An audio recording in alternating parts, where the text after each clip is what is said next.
3 ingredients lang at may ganito ka na kasarap na panghimagas at pangmeryenda. Napakadali lang gawin, milky at chewy pa. Pwede mo rin ito gawin pambaon ng mga chikiting sa school at pagkakitaan. Umpisahan natin dito sa ating isang lata ng condensed milk.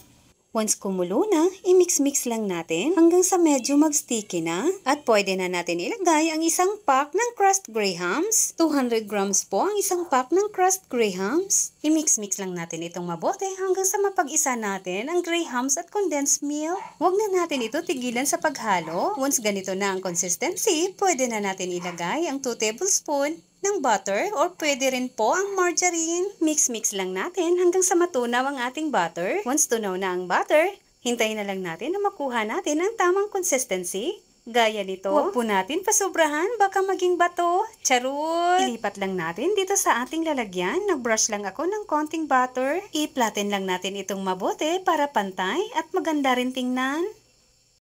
Habang medyo mainit pa, i-slice na natin ito para hindi tayo mahirapan mamaya pag tumigas na. Ayan na, may masarap na tayong panghimagas. Huwag po kalimutan mag-follow and share. Maraming salamat hanggang sa susunod mga kakusina.